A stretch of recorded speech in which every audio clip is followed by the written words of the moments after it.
ഭക്തിയോടെയും പ്രാർത്ഥനയോടെയും നിങ്ങളെ ജാഗ്രത പാലിക്കുക. വലിയൊരു അനുഗ്രഹമാണ് പ്രഭാതത്തിൽ കർത്താവിൻ്റെ കൂടെ മാതാവിൻ്റെ മധ്യസ്ഥത്തിൽ ജീവിതം ഏൽപ്പിക്കുക. നമ്മൾ രാവിലെ എഴുന്നേറ്റ് ജീവിതം ഏൽപ്പിക്കുക. ഞാൻ വർഷങ്ങളായിട്ട് ചെയ്തുകൊണ്ടിരിക്കുന്ന കാര്യങ്ങളാണ് പിന്നീട് ഇപ്പോൾ നിങ്ങൾക്ക് പബ്ലിക്കായിട്ട് തരണത്.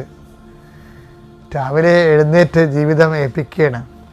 നമ്മുടെ യാത്രകളെ ഏൽപ്പിക്കുന്നു, സംസാരങ്ങളെ ഏൽപ്പിക്കുന്നു, ഇടപാടുകളെയും ഇടപെടലുകളെയും ഏൽപ്പിക്കുന്നു, നമ്മുടെ ഉദ്യമങ്ങളെയും നിയോഗങ്ങളെയും ലക്ഷ്യങ്ങളെയും ഏൽപ്പിക്കുന്നു, കംപ്ലീറ്റ് ഏൽപ്പിക്കുന്നു.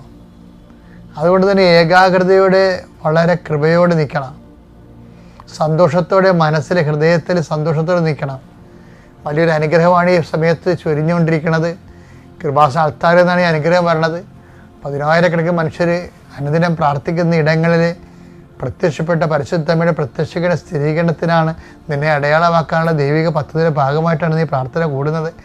അങ്ങനെ വലിയ വലിയ ചിന്തകളോടുകൂടി നമുക്ക് ഈ പ്രാർത്ഥനയ്ക്ക് വരാം. കർത്താവേ, നിന്റെ ഉന്നതമായ നാമത്തിന് സ്വസ്ഥം ചെയ്യുന്നു. കർത്താവേ, നിന്റെ വിശുദ്ധ പൗരോഹിത്യത്തെ മഹത്വപ്പെടുത്തണമേ. കർത്താവേ, സഭയിലുള്ള സാന്നിധ്യം പ്രകടമാക്കണമേ. അമ്മേ, പരിശുദ്ധമ്മേ, ദേവമാതാവേ,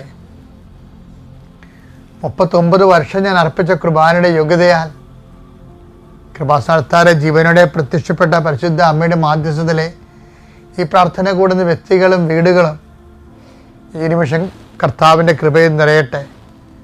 ഈ ഭവനത്തിൽ നിന്ന് ഇറങ്ങിപ്പോകുന്നവരും എവിടെ വെച്ചാണോ നീ കൂടുന്നത്, കൂടിയതിനു ശേഷം ഇന്ന് നിൻ്റെ ജീവിതം ആരംഭിക്കുമ്പോൾ 9:30 മണി തൊട്ട് അല്ലെങ്കിൽ എപ്പോഴാണ് നിൻ്റെ ജീവിതം ആരംഭിക്കണത്, ഒരു കർമ്മ പരിപാടി നീ പങ്കെടുക്കണത്, ആ നിമിഷമെല്ലാം നിൻ്റെ ആശങ്കകൾ കർത്താവ് ഏറ്റെടുക്കുകയും കാനായിലെ കല്യാണ കുടുംബത്തിലെ ആ കുടുംബത്തിന് വേണ്ടി സഹിത്വം ചേർന്നുകൊണ്ട് മധ്യസ്ഥം വഹിച്ച പരിശുദ്ധമ്മ ദേവമാതാവ് ഈ കുരിശിൻ്റെ അടയാളത്തിൽ പ്രാർത്ഥിക്കുമ്പോൾ നിൻ്റെ കുടുംബത്തിന് കൂട്ടായിരിക്കുകയും നിനക്ക് മധ്യസ്ഥയും മാതൃകയുമായിരിക്കും.